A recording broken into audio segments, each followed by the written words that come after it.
I was bitten by a dog, but instead of retaliating, I offered it a steamed bun. To my surprise, it bit me again. This time, I tried to appease it with a piece of meat. From that moment on, whenever it was hungry, the dog would relentlessly seek me out. It was then that I realized a fundamental truth. You can never truly tame a dog's inherent nature. From then on, I began to avoid it. Unable to find me, the dog resorted to bad-mouthing me behind my back, constantly finding ways to undermine me. It was at this point that I truly understood, a beast will always remain a beast. If you are the pillar of your family, please pay close attention to the following advice. Imagine yourself as the one pulling the cart that carries your entire family, with aging parents above and a young, vulnerable wife and children below. Can you maintain your balance and keep the family secure if you falter for even a moment? Others may see you as just a blade of grass by the roadside, but to your family, you are the entire sky, their unwavering support. As a man, your life is about bearing responsibility. As a woman, your life is about possessing a sense of duty.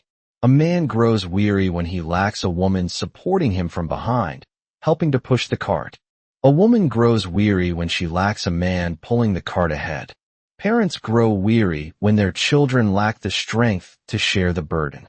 Children grow weary when they lack a true home to rely on. Therefore, while we live, we shouldn't give way to excessive indulgence, because our family needs our actual presence, not just a title. Don't feel that your life is too bitter, too tiring, or too unfair. In reality, life isn't easy for anyone. It's just that you can't see the hidden pains and unspoken difficulties of others. Weariness is inevitable, because comfort is reserved for those who have passed. Weariness is inevitable, because everyone experiences the taste of happiness through hardship.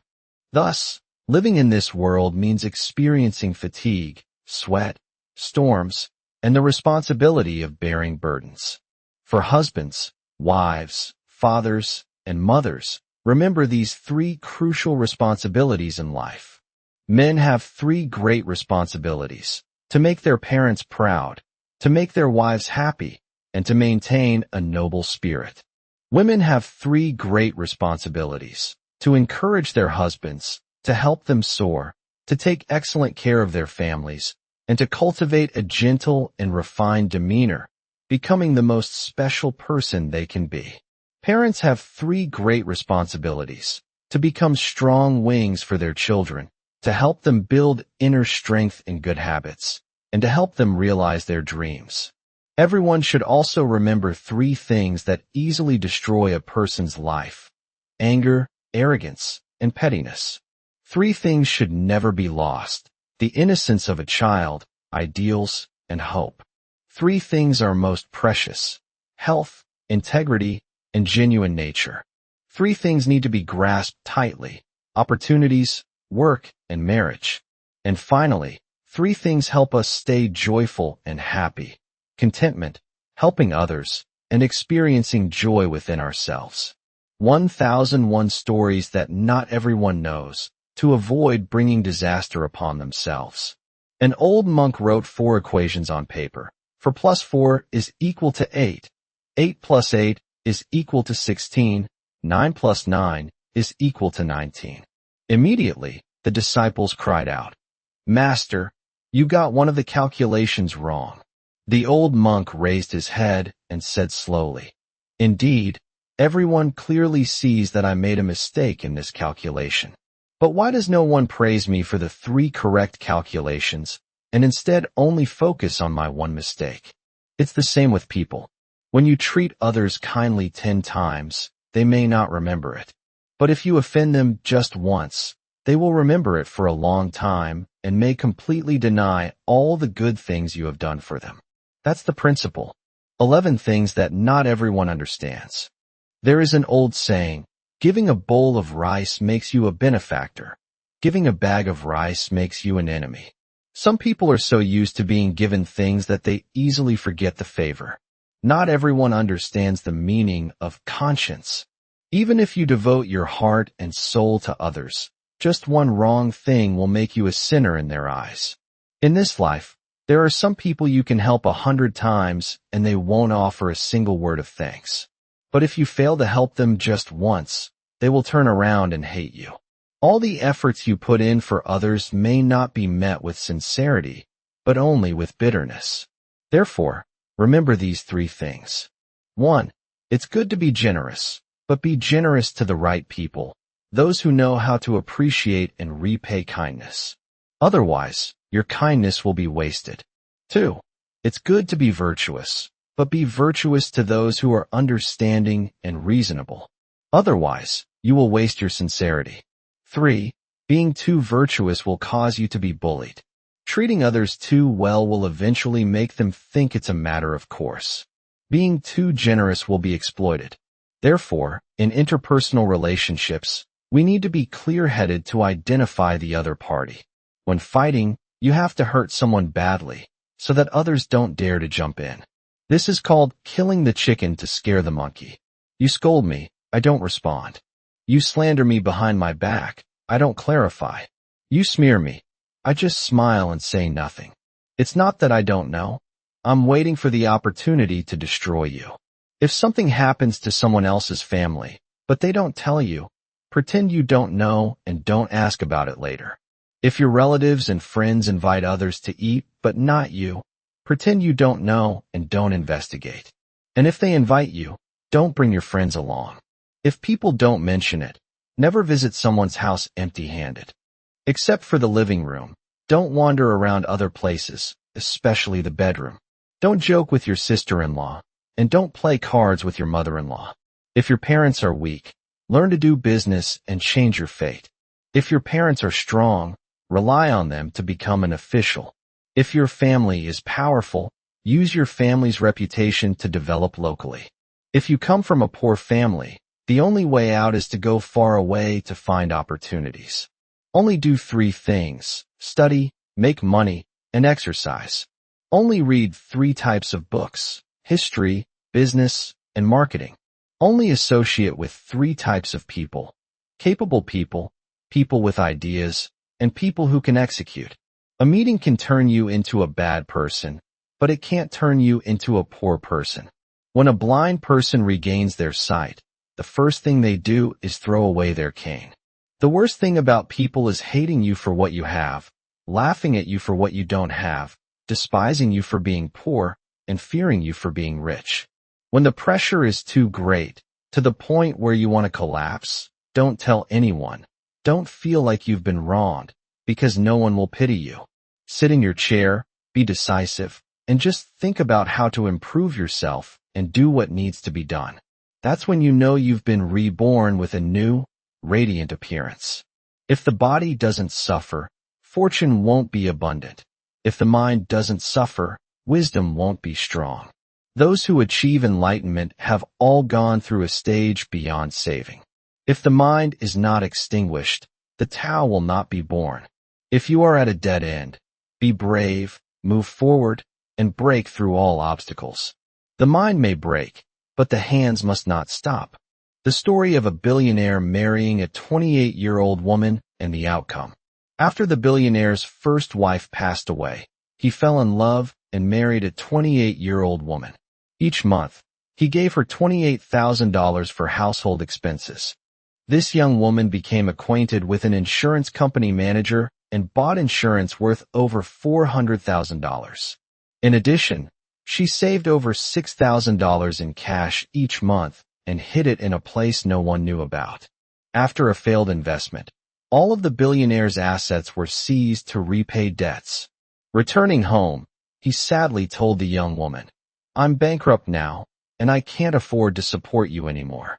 Even your car has been seized. Find another man to marry." The young woman asked, "Do you still love me?" The man replied, "I'm not qualified to love you anymore." The young woman continued, "I used the money you gave me to buy over $400,000 in insurance. I know that this money can't be frozen and seized. If we urgently need it, we can take out an emergency loan. Also, I have some savings at my mother's house that we can use to start over. Tomorrow, let's go get it. Afterward, The man used the remaining money to do business and turned it into $10 million in just a few years. The successful man, after experiencing many storms, said, "I have a wife who is farsighted. I had 2 baskets of eggs, and my wife secretly took out 2 eggs from each basket every day to hide them in another place. Suddenly, one day, both baskets of eggs were completely broken. She gave me the eggs she had secretly hidden, helping me recover the original 2 baskets of eggs." Are you that kind of wife? Do you hope to have such a wife? A woman with a righteous heart and body, who is kind and virtuous, will bring boundless blessings to her family and future generations, helping them avoid misfortune and calamities. Therefore, the ancients often said, "A good woman brings prosperity to 3 generations, and a bad woman harms 3 generations." A man may be the pillar of the family, the one who creates material wealth to support the family. But without the hand of a mature and virtuous woman, what is built may not be sustained. Who determines a family's fortune? Let's listen to a story to understand it better. There were 2 fishing families living near the sea. Every day, they could catch some fish, enough to feed their families, and when they were lucky enough to have extra, they would sell it at the market to earn some pocket money. The circumstances of the 2 families were almost the same, but their wives were completely different. The wife of the first fisherman complained about life all day long, often scolding her husband for being useless. She said, "Look, you only catch this many fish every day. When will our family be able to live well?" Even in front of the children, she didn't hold back. "Your father is really useless. He's no help at all." Over time, the fisherman felt depressed every time he went out to sea. After fishing, he would rather stand by the sea, catching the breeze, than go home, because at home, only his wife's scolding and criticism awaited him. But on the other hand, the wife of the second fisherman was completely different. Every day, she praised and encouraged her husband. She often said, "You never let us go hungry, and you bring home fresh fish every day. We're so lucky to have you." In front of the children, she would praise him. "Look at your father, he's a hero. Every time he goes out to sea, he catches fish." Thanks to those words of encouragement, the second fisherman felt happy every time he went out to sea and worked harder. When he was in good spirits, he was luckier and caught more and more fish. After working hard, he didn't want to stay by the sea, but only wanted to go home quickly and reunite with his wife and children. Over time, the first fisherman's family became poorer and poorer, and the relationship between husband and wife deteriorated. Meanwhile, the second fisherman caught more and more fish, sold them at the market, and his life became more prosperous, and the atmosphere at home was harmonious. As the ancients said, a good husband is his wife's destiny, and a wife is her husband's fortune. Together, they are the family's fate. The story of a beggar at the temple gate. In life, everyone hopes to have this or that. The rich hope to become richer, and the poor hope to be like the rich. They turn to spirituality to pray, but not everyone understands what the divine can do for them. An old man was dragging a heavy cart of rice down the road, panting as he went. The wobbling wheels hit a rock on the side of the road, causing the rice to spill out. He tried his best to lift the rice cart, but he was helpless and tired. The sun was shining brightly, and he sat down on the ground. Looking around, he saw a temple with many cars parked outside. He looked at the temple, thought to himself, and muttered, "Some people are born rich, while I work hard all my life and have nothing." A Buddhist passed by and said, "You've come to the gate of the temple. Why don't you go in and pray sincerely, instead of sitting here complaining about your fate? Do you see that temple across the road? I heard that it's very sacred. People come from all over to make offerings." The old man hesitated and walked into the temple. A monk approached him and asked, "Is this your first time here?" The old man replied, "Yes, it is. It's my first time at the gate of the temple, and I don't know how to pray. I hope you can teach me." The monk asked, "What do you wish to pray for?" The old man looked at the people around him and said, I pray that the Buddha will grant me fairness. I was born into a poor family, and I had to make a living on my own since I was a child. I grew up and married a poor woman, and I worked hard to raise my children. My life has been nothing but hardship. Meanwhile, so many others are born into wealthy families and live in luxury without having to try. If the Buddha is fair, please grant me some of the luck of those people. The monk smiled and said, Old man, wealth and poverty are not bestowed by the Buddha. When they come here, they are also just beggars at the temple gate. The old man was surprised. But they look rich. What do they lack that they have to beg? The monk replied, Living in this world, how many people are satisfied with what they have? If you don't believe me, go closer and listen to them. The old man curiously went closer to the rich people and listened. A young man in a formal suit said, Please Buddha, save me. An elderly woman cried and pleaded, Please help me, or I will cause hundreds of families of workers to go bankrupt. They are counting on me. A young girl, with a sad and choked voice, said, Please give me the strength to fight the terrible disease of cancer, and don't let me suffer from the constant pain.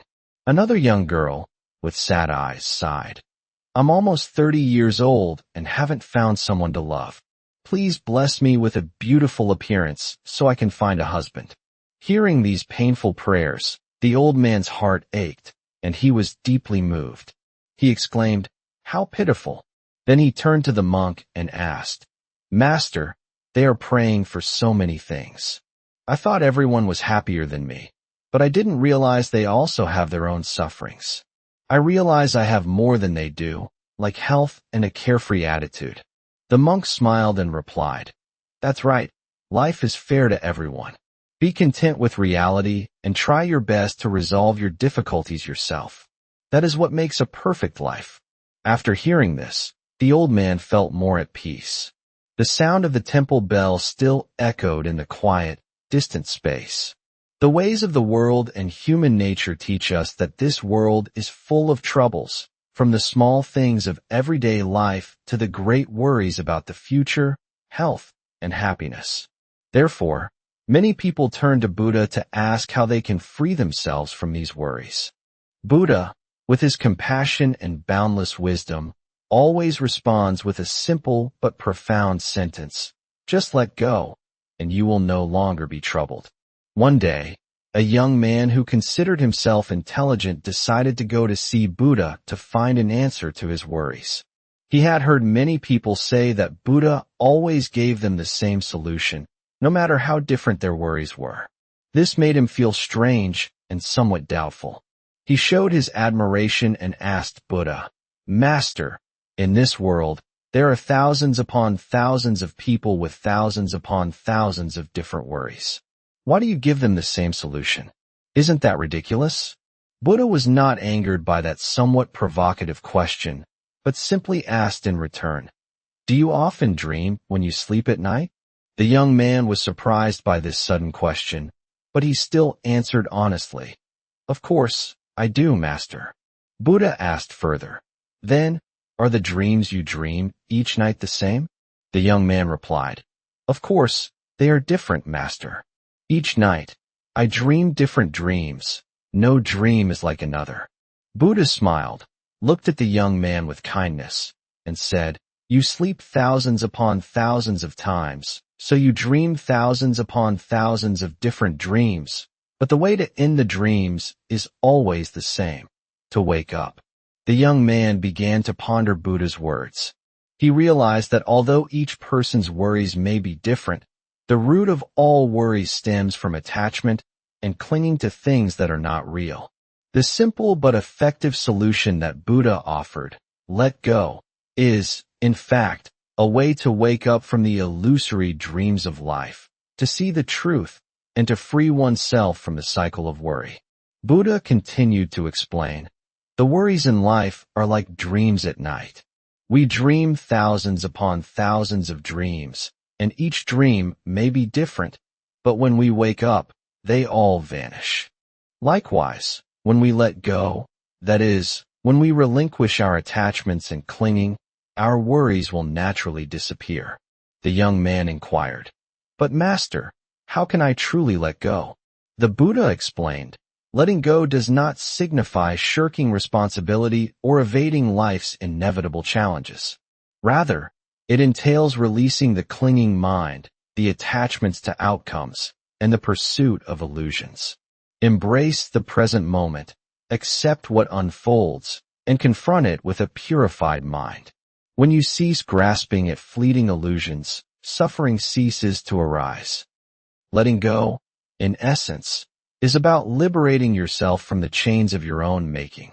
It's about recognizing that the nature of existence is fluid and ever-changing, and that clinging to things as they are, or as we want them to be, only leads to heartache.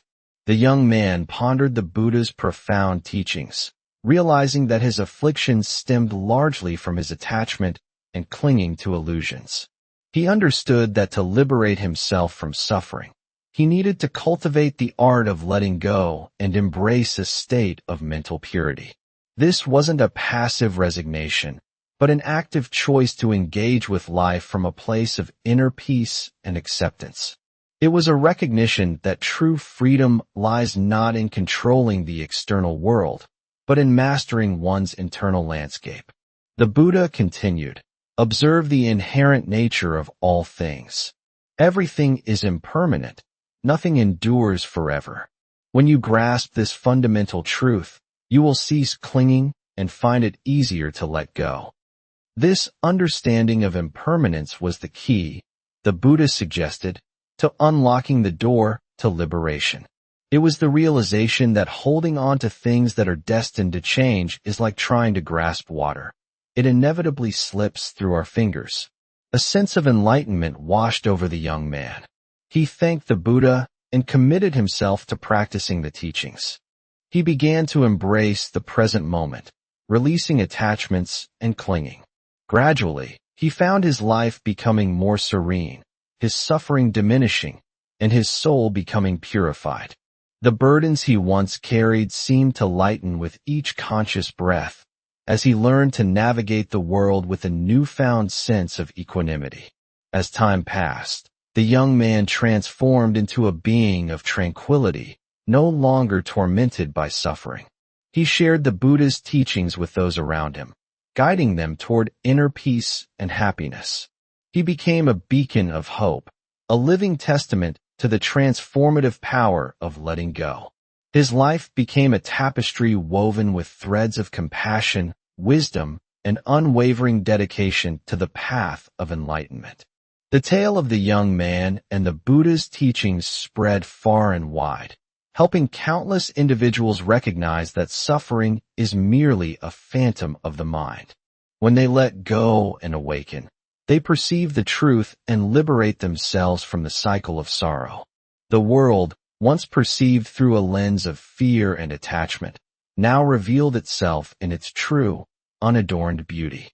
Ultimately, the young man understood that life is a series of dreams, and only upon awakening can one truly see its essence.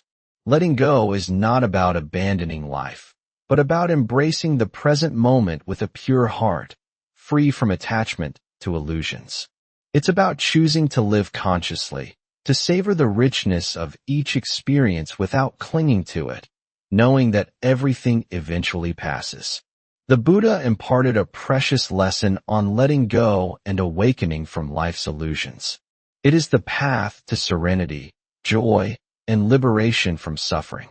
Let go, live in the present, and perceive the truth to find peace and happiness in life. The story of Give Me Water: No one is born an untouchable, nor is anyone born a Brahmin. Everyone is human, and no caste can create a difference. This is a story from the time of the Buddha, proving this truth. It's a tale of compassion, equality, and the dismantling of societal barriers that often divide us. Ananda was a chief disciple of the Buddha, his cousin, who had renounced a life of luxury to follow the Buddha into monkhood. He lived a life of strict practice and unwavering loyalty by the Buddha's side. Ananda was renowned not only for his wisdom, but also for his rare beauty. He was often described as having an unparalleled appearance. His presence radiated kindness and serenity, drawing people to him like moths to a flame. One day, after collecting alms and finishing his meal, Ananda took his bowl to find water to drink. While searching, he saw a young maiden drawing water from a well. He approached her and asked her for a bowl of water. He spoke with gentle humility, his eyes filled with genuine thirst and respect. The maiden looked at Ananda and lowered her head, replying, "Venerable sir, I am an untouchable. You cannot drink my water."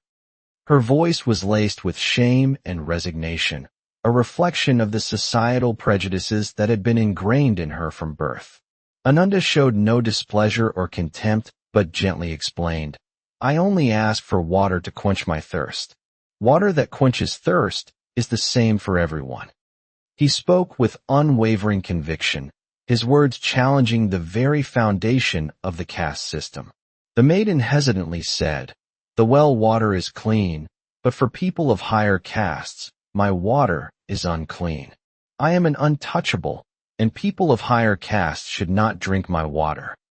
She struggled to reconcile her ingrained beliefs with the monk's simple request, her heart torn between societal expectations and a growing sense of injustice. Ananda looked directly at the maiden with compassionate eyes. "I do not care about caste. You are a person just like me. I have never heard that caste can create a difference between one person and another. Please, give me a bowl of water." His words, spoken with such sincerity and conviction, pierced through the layers of prejudice and discrimination that had defined her life. The maiden was moved by Ananda's compassion and equality. She lowered her head, drew water from the well, and handed it to him. As she did so, tears streamed down her face. "Venerable sir, it is true that caste is only a meaningless distinction." Her tears were not of shame, but of liberation. She had finally encountered someone who saw her not as an untouchable, but as a human being. Ananda took the bowl of water from the maiden and thanked her. He then drank the entire bowl and said, "It is the distinction of caste that has caused so much suffering and injustice. Everyone is equal, with the right to live and be happy. Only when we realize this can the world truly become a better place." He emphasized the importance of dismantling societal hierarchies and embracing the inherent worth and dignity of every individual. The maiden watched Ananda leave, her heart filled with gratitude and admiration. She felt as though she had been enlightened by his words. Ananda had not only quenched his thirst, but had also opened a new horizon for her about equality and compassion. Her encounter with Ananda had ignited a spark of hope within her, a belief that a more just and equitable world was possible. After leaving the well, Ananda returned to the monastery and told the Buddha the story. The Buddha nodded in approval. "Ananda, you have done well. It is your compassion and wisdom that have helped that maiden realize the truth. Caste is only a meaningless distinction, and we, as practitioners, must set an example to eliminate that distinction." The Buddha's words served as a powerful endorsement of Ananda's actions, reinforcing the core principles of equality and compassion that underpin their teachings. Ananda's story quickly spread everywhere. Everyone who heard it was moved and reflected on the meaning of equality. This story helped many realize that no caste can create a difference between people. Everyone has the right to live, love, and be respected. This story is also retold many times as a reminder of compassion and equality. It served as a potent symbol of the transformative power of empathy and the unwavering pursuit of social justice. The maiden later became a kind person, always helping and respecting those around her. She understood that caste did not determine a person's value, but rather compassion and mercy. She had learned a valuable lesson from Ananda, and the story of the bowl of water became an unforgettable part of her life. She dedicated her life to advocating for the marginalized and oppressed, becoming a beacon of hope for those who had been denied their basic human rights. And so, the story of Ananda and the bowl of water is not only a story of mercy, but also a profound lesson on equality and compassion. It reminds us that everyone is valuable and worthy of respect, regardless of caste or social status. Only when we live with compassion and respect for one another can the world become a better place. It serves as a timeless reminder that true progress lies not in material wealth or technological advancements, but in the cultivation of inner virtues and the unwavering commitment to creating a more just and equitable society for all. The story of King Ashoka's repentance. The story takes place about 100 years after the Buddha entered nirvana. At that time, India was ruled by a king named Ashoka. King Ashoka was famous everywhere for his cruel and bloodthirsty nature.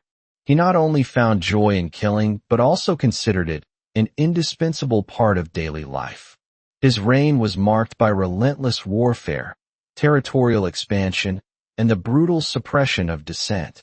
Initially, he killed convicted criminals, but after there were no more criminals, he began killing innocent people. In the court, a minister could no longer bear it and submitted a petition to King Ashoka. The minister said, "Your Majesty, killing people for pleasure not only harms the people's psychology, but also leaves bad consequences for future generations. If your Majesty likes killing, I can find someone else to do it for you." The minister's bold act of defiance was a testament to his unwavering commitment to justice and his deep concern for the welfare of the people. Although King Ashoka was known for his cruelty, he also found the minister's idea reasonable.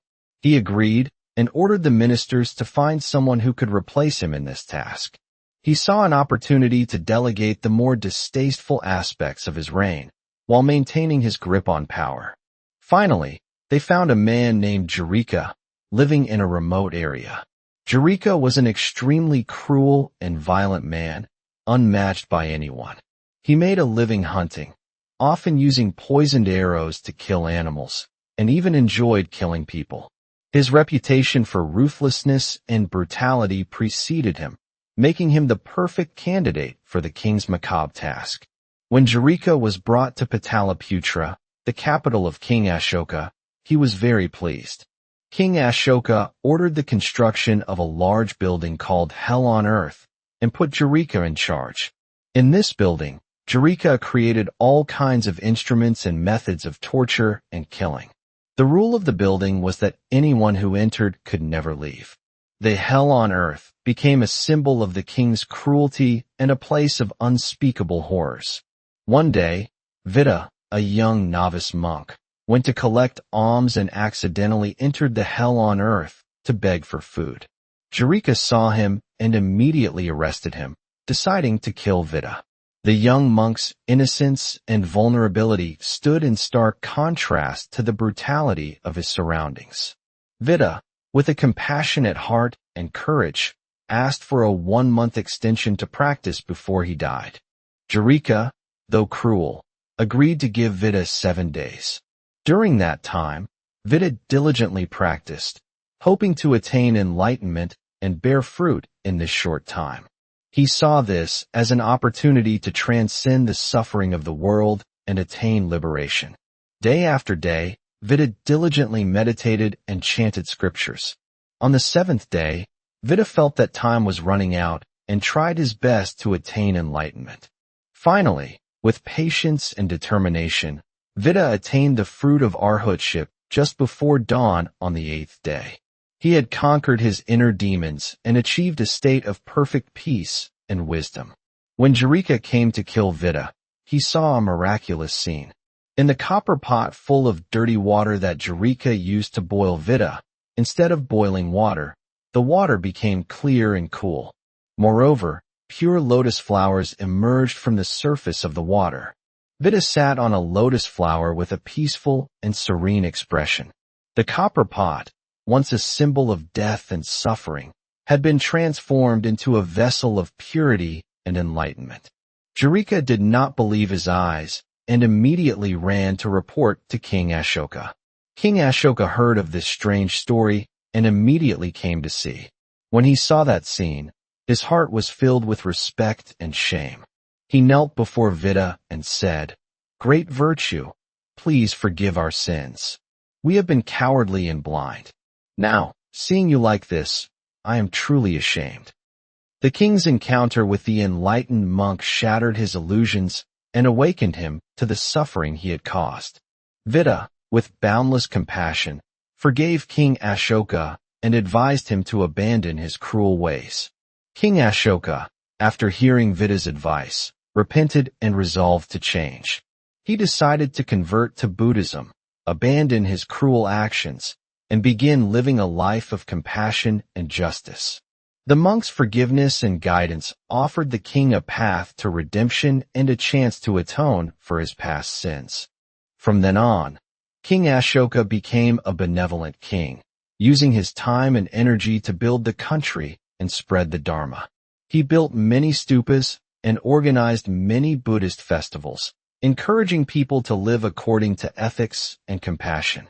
Under his rule, the country became prosperous and people lived in peace and happiness. He transformed his kingdom into a center of Buddhist learning and practice, promoting peace, justice, and compassion throughout the land. The story of King Ashoka's repentance spread far and wide, becoming a valuable lesson about repentance and compassion. It reminds us that no one is perfect, but we always have a chance to change and do the right thing, as long as we recognize our mistakes, repent, and resolve to do better. It serves as a timeless reminder that even the most hardened hearts can be softened by compassion, and that true strength lies not in domination, but in the pursuit of peace and justice. We can all become better people and work together to build a brighter world.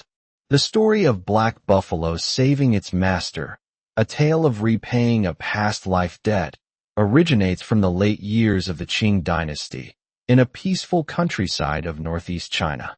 It's a story woven with themes of karma, reincarnation, and the enduring power of gratitude. In those days, there was a small village nestled at the foot of a mountain, called Onping Village. In the village, there was an honest and hard-working man, whom everyone affectionately called Oil Seller Fong, because his main livelihood was selling sesame oil. Mr. Fong was known for being kind, honest, and always keeping his word. His reputation as a man of integrity extended far beyond the village limits. One year, disaster struck when Mr. Fong's wife contracted a serious illness. Although he sought treatment everywhere, looking for good doctors and effective medicines, her condition did not improve. All the money that Mr. Fong had saved over the years was spent on treating his wife. At his wit's end, he had to turn to the owner of the oil press in the next village to borrow money. He was desperate to save his beloved wife, even if it meant incurring a debt that he might never be able to repay. Oil press owner, Mr. Fong said tremulously, his face showing pain and helplessness, "My wife is seriously ill, and my family's finances are very difficult. Please have mercy and give me an advance from the oil that I will sell in the future. I promise to pay it back in full when life gets better. If I don't pay it all back in this life, then in the next life, even if I have to be reincarnated as a horse, I am willing to repay you." His words were a testament to his desperation and his unwavering commitment to repaying his debt, no matter the cost. The oil press owner had long known that Mr. Fong was honest and straightforward, and seeing his situation, he was very pitiful, so he readily agreed to help. Since then, every day, Mr. Fong regularly went to the factory to get oil and then hurriedly took it to the market to sell. He saved all the money he earned to buy medicine for his wife. But alas, terrible disease took the life of his virtuous wife. She passed away, leaving Mr. Fong alone to bear the extreme grief. The loss of his beloved wife left a void in his heart that could never be filled. After his wife died, Mr. Fong also became seriously ill and his health deteriorated. Knowing that he would not survive, before his last breath, Mr. Fong struggled to meet the oil press owner one last time. He felt a deep sense of responsibility to settle his affairs and ensure that his debt was repaid. Oil press owner, Mr. Fong said weakly, "I still owe you 20 taels of silver. Now I am also seriously ill and don't know when I will live or die. If I don't pay off the debt in this life, I promise that in the next life, even if I have to be a buffalo or a horse, I will definitely pay you back." His words were a solemn vow, a pledge that transcended the boundaries of life and death. Then, Mr. Fong died. Debts must be repaid. That is the unchanging law of the universe. His passing served as a reminder of the karmic consequences of our actions and the importance of fulfilling our obligations. Not long after, the oil press owner's family gave birth to a black buffalo. Strangely, this buffalo was very intelligent and hardworking from a young age. When the black buffalo was just 3 years old, it could pull the oil mill itself, a job that previously required 2 strong horses. The oil press owner was very satisfied and loved the black buffalo like his own child. He recognized the buffalo's exceptional qualities and treated it with kindness and respect. One autumn day, Omping village was suddenly hit by a terrible flood. The river water rose, torrentially flowing, washing away everything in its path. The whole village had to flee to higher ground to avoid the flood. The oil press owner's family also hurriedly packed their belongings and climbed onto the cart pulled by the black buffalo to escape the village. The floodwaters threatened to engulf the entire village, leaving its inhabitants with no choice but to abandon their homes and livelihoods. When they reached the riverbank, the torrential floodwaters made many people hesitate, not daring to risk crossing. Those who tried to cross were washed away and disappeared. In this dangerous situation, the black buffalo seemed to understand the urgency. It bravely plunged into the floodwaters, pulling the oil press owner's entire family along. The black buffalo's forelegs powerfully kicked the water, creating towering columns of water. The cart swayed like a small boat, trying to cross the raging waters. The buffalo's determination and unwavering strength gave the family hope in the face of imminent danger. After struggling with the floodwaters, the black buffalo finally pulled the cart to the other shore, completely safe. The oil press owner's entire family was safe and sound. The oil press owner got off the cart, looked back, and saw the scene of the village submerged in the vast sea of water. He could not help but shudder in horror. Those who risked crossing the river had disappeared, and only his family had survived thanks to the black buffalo. He recognized the magnitude of the buffalo's sacrifice and the profound debt he owed to the animal. Moved by the black buffalo's loyalty, the oil press owner walked to its side, stroked its